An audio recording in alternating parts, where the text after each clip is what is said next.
Hello and welcome to the 17 Lands early data review for Avatar: The Last Airbender. If you haven't been to one of these videos before, I just like to look at the 17 Lands data a week in, see where things stand, talk about sort of what is going on in the format, and it's just kind of a way to express sort of early takes on how the format is developing. So we can start, of course, with the color data, which is we're usually the easiest place to start, as it sort of provides a good baseline for success. The most played deck is Boros by really an enormous margin. Like this is kind of kind of shocking. We're on all users with splashes separated, and we're at Boros, which is at 61% win rate and 53,000 drafts, compared to the next highest at 10,000. That's kind of I mean, it's a little surprising. I guess the thing that's not surprising about it, actually, I know what it is. So the problem is that this format has a lot of cards that are hybrid mana, and hybrid mana kind of breaks this whole thing. Where like Boros is less likely to have hybrid mana cards than these other colors. So these are all kind of like weird win rates. Like it's not perfect. This is probably a better indication of how colors are doing, although it gets a little bit tainted by other splashes. But again, clearly either way, Boros is sort of your best deck, and clearly the best deck in this format.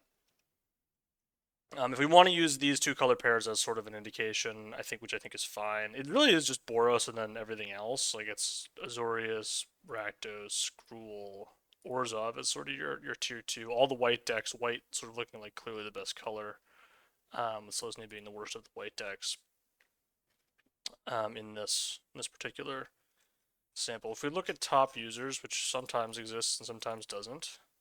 Okay, it does exist for this set. Um, Similar picture, again, as is always the case with top users, it's flatter with the exception of Demir, which is interesting. Top users still performing very well with Boros with the Splash.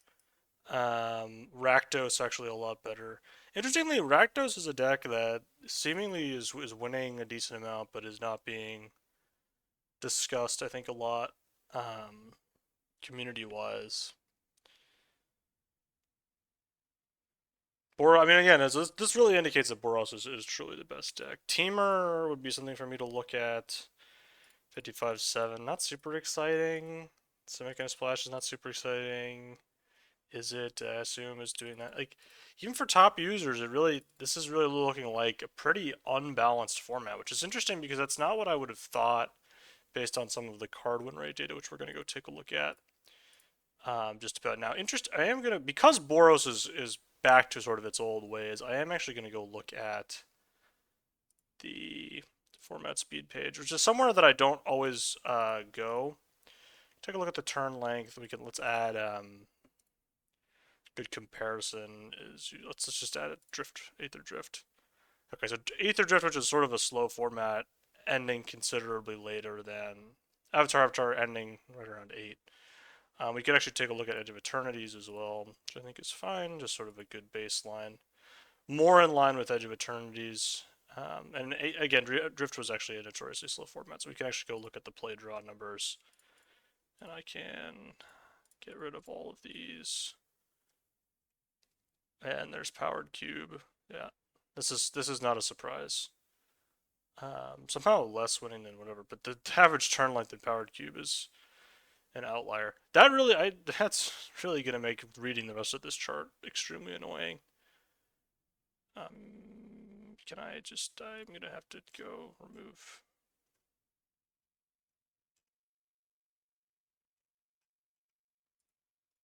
Can I not remove you? Oh, I think I can. It's just gonna be down here. Okay, hold on. There we go. Gotta make it actually a little bit easier to read. Um, where are you? Where you should be right around Edge of Eternities. It's always fun to like try to find it.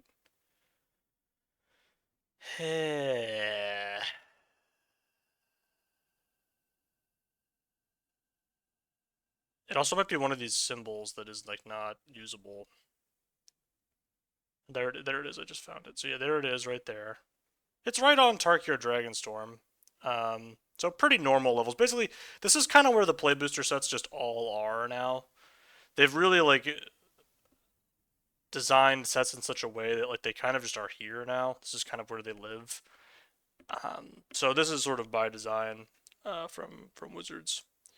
Just the way they do things these days.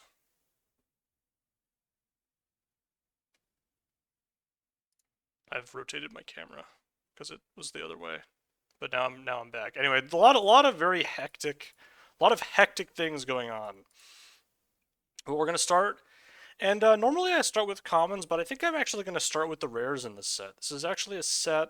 There has been a lot of commentary about the rares in this set, which is somewhat common this early in a format, but I do think there is something to be said about how strong some of the strongest rares are and how many of them there are in the set. Well, Invasion Submersible really is actually turning out to be the mythic icon. We'll get to you later, but just a lot of very powerful cards in this set, and it really does sort of feel like a set where you are um, punished for not being able to interact with your opponent's stuff. This card is interesting because I did not grade this well in my solo review because I simply did not read it properly. To be honest with you, it's not like I didn't read it properly. The wording is just insanely confusing and could be interpreted multiple ways because that's how the English language is. But the way the rules have interpreted it is that your opponent does not get to exile this when you cast it. So yeah, makes it a lot better. But yeah, all of these mythic sagas are very strong. And basically unbeatable when you cast them. It's almost impossible to lose a game when you cast one of the sagas. Sagas are like the at least they're mythic. The rares, I mean, I don't know. It is there's just a lot of stuff that just is like very backbreaking. And here a lot of black cards in the top of the rares pile, and actually not many red cards, which is interesting. Seems like maybe trying to compensate for the red cards being a little bit better at common, but that is sort of the way it is. Let's get on to the commons. Usually a good place to start. So Lost Days as your highest winning common, and I need to talk about this. So this is a card that people are going to get very upset about. People that do not like 17 lands as an entity, they think that it's bad and shouldn't exist. There are lots of people out there like this. They are going to be very upset when they will point to the fact that Lost Days with a 59.5% win rate, game in hand win rate, and say this means that 17 lands data is invalid. This, I think, is obviously an unfortunate opinion to hold, but it is an opinion that many people do hold. But this was a predictable outcome. We've actually seen this happen for many cards like Lost Days before. If we go back to Brothers War, was the last really like instance of this where you can kind of I think it's the best example of this happening at common. You'll see if we go to the blue one, the blue ones. Where is it? I don't remember where it is.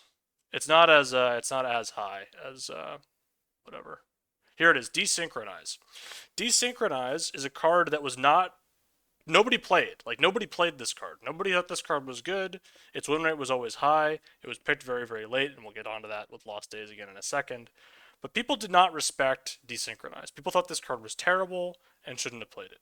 And I largely agree with that sentiment. Although the win rate is kind of undeniable to a certain degree. If you can get this card at this rate, you should be playing it.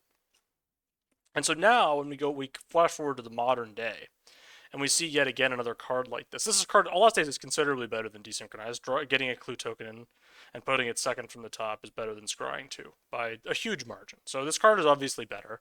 It's getting taken considerably higher, actually. You can see the Elsa's at 578. Now, that's climbed, I imagine, a lot from day one. Day one, can I actually see? I can see, I think, some of this, maybe? Um, yeah, it's also to it's 24 and also 1 in game in hand. So That's a ratio that, of course, when it while it, like those two things metrics should come together eventually over time. They should converge. It's a card that is performing best in blue white. That sort of makes sense to me, but it is sort of an all around reasonable deck card. Maybe not in blue green, but blue green just sort of sucks in general. We can look at the most recent performance of it, and we can see it's falling. But this is actually a very normal fall. This is actually not something that would be out of the ordinary. This is actually, if we look at any common, I think we will see this. Let me just click a random common. Nope, that's actually the worst possible example. It's a land. Let's click on Corrupt Court Official. Its win rate should diminish slowly. Yeah, you can see it's basically the same pattern, right? The win rate of all 17 lands players decreases over time because there are fewer non 17 lands players playing as this format goes on, and so all win rates are going to decrease over time for the most part. There's like a trend downwards. Obviously, things can buck that trend, but in general, win rates go down over time. With all of that caveating out of the way, I do think Lost Days is a very good card, and I do think you should basically be playing the first two copies of it without really thinking about it, and I don't think you should take them that high. Until this ALSA number, like as this ALSA number continues to decrease, like I think fourth picking a Lost Days is pretty reasonable. Pretty reasonable thing to do based on what this is telling us. What this is telling us is you can wield this card some percentage of the time, but if you fourth pick it, your win rate could probably still be in the 57s, 56s. That's still a reasonable thing to happen pick four. So even in the worst case scenario, I do think Lost Days is quite good. Firebending Lesson is sort of your actual best common, and I think that sort of is agreed upon, right? If you look at the Elsas, its Lightning Strike is being taken over it. It's winning considerably more than Lightning Strike, which is not a surprise. I would take Firebending Lesson over Lightning Strike all day, every day of the week, especially early in a draft because it is a lesson, and lessons matter a lot in this set. Although maybe drafting them is actually a mistake, and you shouldn't worry about it. But we can sort of talk about that a little bit later. Path to Redemption, sort of appropriately being taken very high. It's a removal spell at common. Sold Out, probably the most overrated of the commons at a 56.6 and the fourth highest also. So this is a card that needs to go later. Should probably be going closer to 6.0 than a 4.4. So I would not advise taking Sold Out and putting it in your deck. Fortune Teller's sort of right on the money here. Razor Rings, this is a card that's compulsively overrated, but sort of seems to be in somewhat of a sweet spot in this format. Airbending Lesson is a card that you should take over, but so it's all sort of in the same range. One of the things you will notice about this is that 4 of the top 5 commons of Game's hand win rate are blue. If we look by opening hand win rate, that number switches to just Quench and Fortune Teller are sort of in the top area here. So if we were to sort of go to game played win rate, which is sort of another sort of interesting thing here, it's actually just all the white commons. So a lot of different ways to sort of dissect this data. Really what I think it would tell you is that white is the best package at common. White has the best on their own individual package of cards. It's got a good 2-drop. It's got 2 good 2-drops. It's got a couple of reasonable 3-drops. It's got 2 interactive spells, and it has a 4-drop that's okay and goes wide, and it has a nice combat trick. So white really is the best color in this set, and you can really draft a whole white deck that wins at about 57% with just commons. Like really, just the commons are all you need, and this is even basically just a white common. So in terms of just winning, starting in white is a reasonable thing to do. Blue seemingly is the second, and again, look at this game's played win rate. The people that are playing Lost Days, the people who understand that it's surplus value when it's drafted late is very interesting. With that being said, blue does perform very, very well with game in hand win rate in this set. Watery Grasp is the biggest riser. It's a horrible card in your opener, but as the game progresses, it basically becomes a removal spell, which is quite good. It is taken sort of appropriately, kind of an interesting thing. Its game's play win rate is high-ish. You'll notice that I don't have the improvement in hand displayed on the screen. I think that number is generally misleading. And the game's not seen win rate, I don't have on here either because I can't really fit it with the whatever. But I'm whatever. So just to be clear, I can see it. I just don't have it appearing for me because I don't think it's super relevant to when we're talking about cards, especially like commons, but just the whole set. I think it is generally a metric that is kind of weird and not super exciting. So again, really sort of a just guy, but blue and white are the two best colors at common. I think very clearly is what the data is telling us here. Black, nowhere to be seen. Messenger Hawk is really a blue card that you can play in a black deck if you want, but um, Deadly Precision. I thought there was a. I thought Heartless Act would be up here. Am I on? Is Heartless Act an uncommon? Am I just stupid? I might just be stupid. Hold on.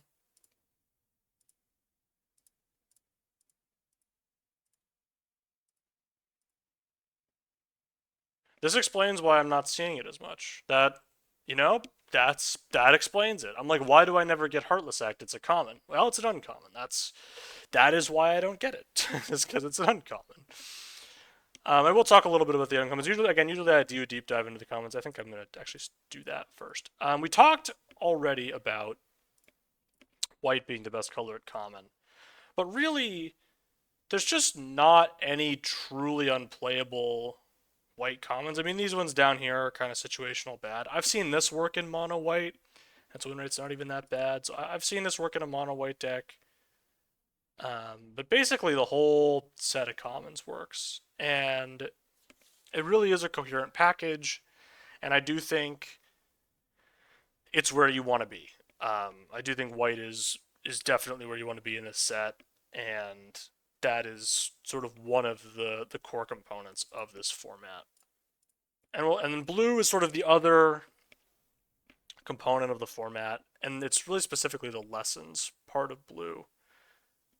Doing the lesson stuff and drawing cards is actually like a thing you want to do.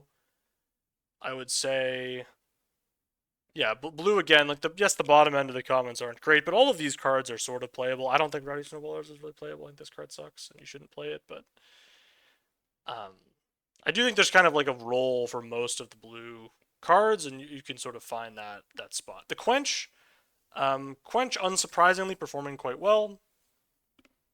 Just being a lesson is very important. This set also has a lot of instant speed stuff to do with it, and just clues in general. So it's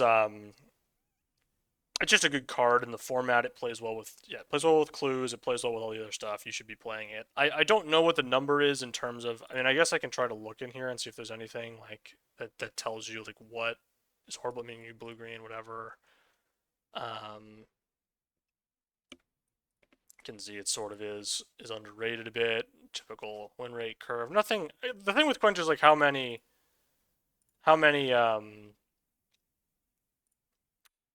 many copies of it do you actually want to play? And I think you could play 3. You could probably even play 4 in some decks. I usually am like in the business of cutting the third one. That's probably even wrong. I probably shouldn't even be doing that. But that's my natural instinct is first 2 I'm always like really happy about and almost like won't cut. The third one I'm kind of like eh. So I don't know if I don't know what the consensus opinion is on that particular thing. But as mentioned, blue has a good 2 drop at common, so it is a good color. That is just kind of a thing that is a truism with blue. And a second solid 2 drop, and a third kind of playable 2 drop. So blue's 2 drops at common have been pushed in this set, and as a result, it is a strong color. Why are you like this? All right, on to black. So black is definitively the worst statistical color performance-wise. Its best common is Deadly Precision, which is not super exciting. 2 removal spells is its best commons, and neither of these removal spells, like both of these removal spells, I think you'll see in the data are overrated. Like the lens, actually, Precision's maybe not, but Sold Out certainly is going to be on the overrated side of things. It is there. Corrupt Court Official. My prediction for maybe Black's best common in this set is doing well. Azusa Always Lies is actually doing okay, but it really is more of an indication that the rest of the stuff doesn't really work. Um, like the like all of these are like sort of playable. You just feel awful though. Like you just feel horrible playing all of them, and they just get blown out by so many things. So I really don't think the sacrifice package works in black, although black white is one of the better performing decks. Black works in black white, and that's really it. Blue black, I've drafted and it can work, but it is not like black's commons are not really helping you in any way. So I would say that blue black is like I do think black really needs to be sacrificing stuff and having a bunch of fodder, and if you're not supporting it with cards that can do that, it really can't perform. Red is a solid color at common. Union Archers number 3. Happy for Union Archers. Cadets are solid. The Freedom Fighters and the commons do seem to fall off pretty quickly in red. Um, I would say definitively this is more of an Azorius format than a Jeskai format, although Boros is the best deck, so I guess you could say it is a true Jeskai format, but um, Red's commons really do play well in Boros, and they go pretty late, so it's not as if you can't find stuff. Um, the big late game cards are not super exciting. Really, just there's not a lot of surprises in this set in terms of like power level. Like this is basically how I expected this to sort of look. For the most part, I don't really have anything like super interesting to talk about in red. The removal is really good at common, and everything else is fine. Green is perhaps the most interesting color in the set because it is strange. Pillow Lance, similar to um, what is it called? The 5 drop in blue. You know what I mean. What is it? What is it called? Lost Days. It's similar to Lost Days. Has the help of going very late. A lot of Green's cards commons go very late, which really maybe makes you sort of think that like green is the worst color at common, and I could actually see that being a compelling argument. Green's commons are all very medium. I don't think there's anything like super exciting. Uh, Sort of stuff you can play, but not really ever like a winning card. Cycle of Renewal is a card that I have played and maybe just should never play again, despite the reality that it is fixing. But yeah, it's pretty bad, I think. So probably try not to play this unless you absolutely have to. Um, yeah. Green's nothing exciting. Green's really a fixing color, and the commons in the set outside of blue and white, right? Like if you look at blue and white's commons, very powerful, like strong package in white, and blue similarly has a very powerful like coherent package at common. Those are the two colors that you can draft their commons early, and I think the other colors outside of some of the red removal, I would not pick highly any of their cards. On to the uncommons. I didn't look at any of the colorless stuff. I'll look at the colorless stuff later. Um, Submersible is the king of the uncommons, and then a bunch of white cards, which is interesting. Aang, Earth Kingdom, Water Tribe Rallier. And then Foggy Swamp Spirit Keeper. We have Heartless Act. Cave of Two Lovers is in here. Grand's good. A lot of blue and white cards at the top yet again. Blue and white, really the anchor colors in this set. The two best colors. I think pretty clearly what you want to be doing in this format. So,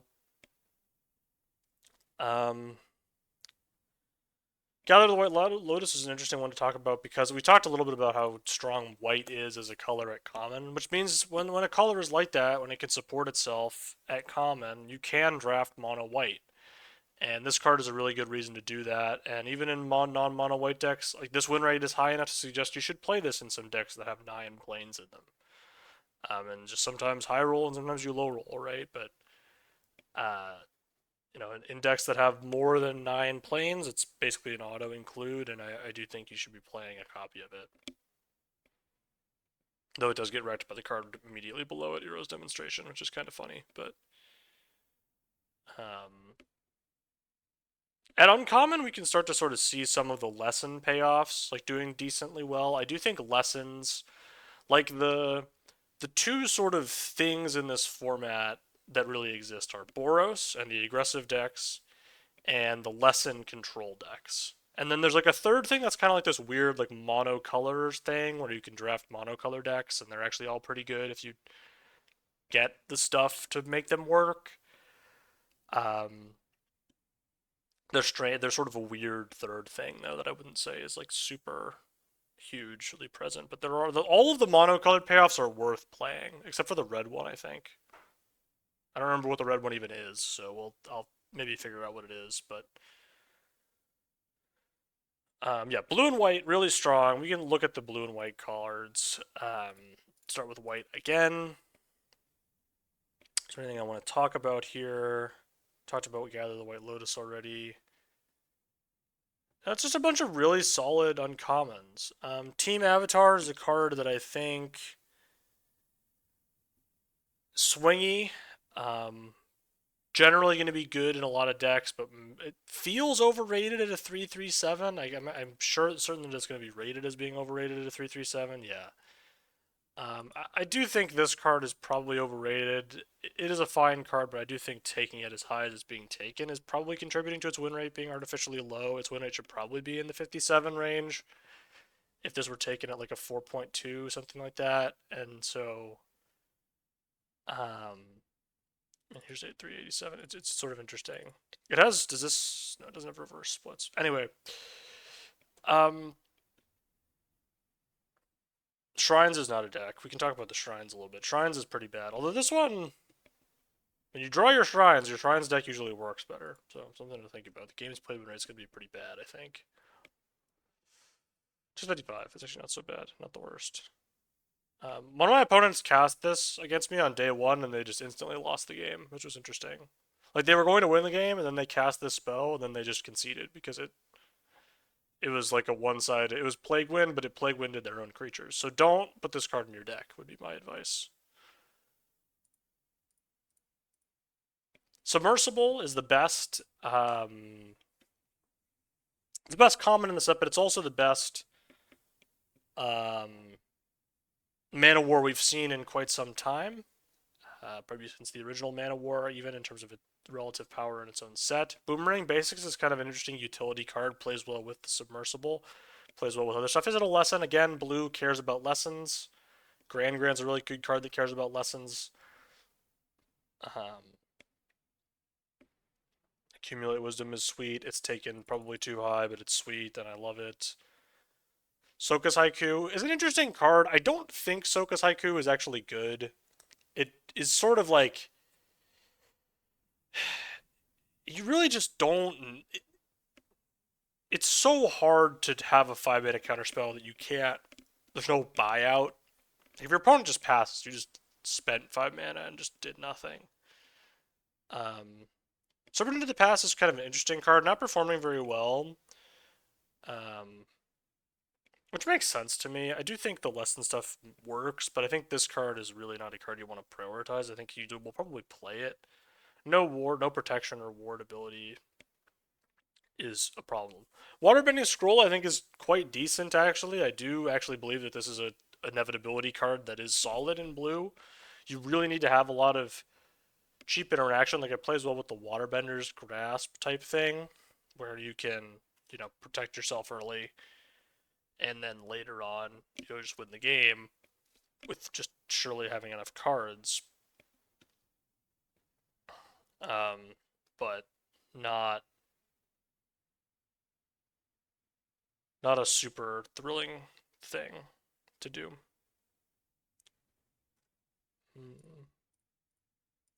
Black does get considerable help from its uncommons, Heartless Act and Epic Downfall being the two things, but its commons were already, like its best commons were already removal, which is true in every set. Black's best common is interestingly the mono black uncommon. Kind of curious. Obviously, when you draw the card in your mono black deck, it's going to be good that you built your deck presumably around having this, but it doesn't have to be a mono black deck. This one is maybe the most playable in a deck that's not just mono black. And then there's just like a really big drop off to like mediocre commons at this point. The Trebuchet is actually kind of performing okay, which is sort of interesting because I kind of predicted that. Like I was like, this card actually seems like it's kind of okay in this set, and it seems like it's actually kind of okay, which is rare for these effects. It's actually drafted. It's actually overdrafted, which is a surprise for me. A bunch of these like very medium uncommons that don't do anything for black. Yeah. Fatal Fissure are quite bad. The Black Shrine is low impact. So I don't know. Not super excited about black at uncommon either. Red has the cave. It has another lesson. It has two lessons as two of its best uncommons, which is not a surprise. Tiger Deal. I mean, what is there to say? It's clearly something. I think in red green. I think in the decks, like to me, what this indicates, a card that is not good in every red deck. Like you don't want to play this in Boros. You don't want to play this in blue red, I think either. But in red green, I do think it's a solid card. Um, and the data clearly indicates that in red green it's a good card. We can actually just look. This is a card that is going to benefit significantly from. Oh, it doesn't even have. It literally is like only played in red green. So yeah, that's the thing. Like people know. People have figured out that you only play this card in red green. That's what it does. It's really good in that deck. If you're playing red green, it's a good card. Fire Sage's Twin Blades is sort of an interesting surprise card. Fire Nation Attack's kind of like medium, just too expensive, not easy to use. Warbloon sort of a similar fate. Red has a bunch of these like uncommons that are just creatures that do nothing, but if they get to attack, maybe they do something, and they all don't have great win rates, which is pretty typical. Cards that you'll feel bad about facing, but you'll also feel bad when they're in your deck. It's kind of like the lose-lose type cards. Fire Sage is solid 2-drop, but not super exciting. So green, interestingly, back in the day, as we remember, used to be very good at uncommon, but has sort of fallen off lately. Its uncommons are pretty medium. Like it's just not a lot of excitement. Okay, wait, actually, hold on. I want to go back to red and remember what red's payoff is. What is red's mono red payoff? Am I dumb? I might be dumb. It's possible. Like maybe there just isn't one. Like if it might be this, but I think I'm just stupid. There's the rare, so it's just not a full cycle.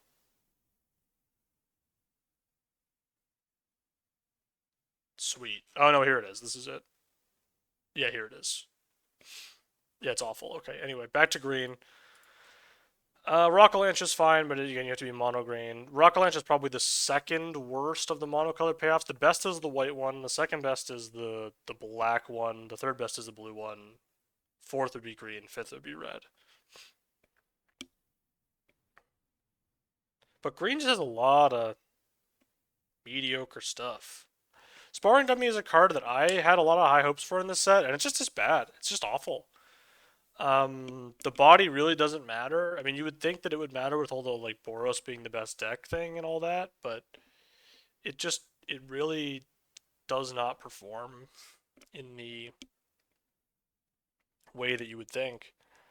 It just doesn't do enough, and it just dies. You would think that this would draw you a card probably over the course of a game, like most games, and it just doesn't really do that. So it's kind of like just terrible, and you should never play it. It's taken pretty late, and it's bad. So definitely a card that I would have overrated. Leaves from the Vine sort of a similar story. Like it's a value card that requires some setup, and the setup is just not worth it. The setup cost is just not worth it. So I am now going to switch to the multicolor uncommons I should talk about. Couple of good ones. All of them are going to be blue, white, blue or white in some combination. Tolls of War. This is really the reason to draft black, white, but it is a really good reason to do it. So keep an eye on that. Um, some of the more like lessony uncommon stuff. It does fall off pretty quick. Air Nomad Legacy underperforming for me. This is underperforming my expectations. Just not enough flyers at common, really, is it? There's just not enough. So it's not great. Um,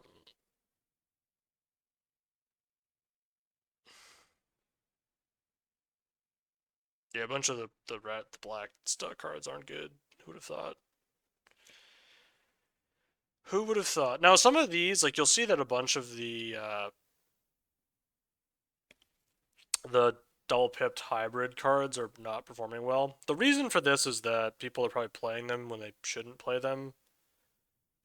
So that causes problems for them.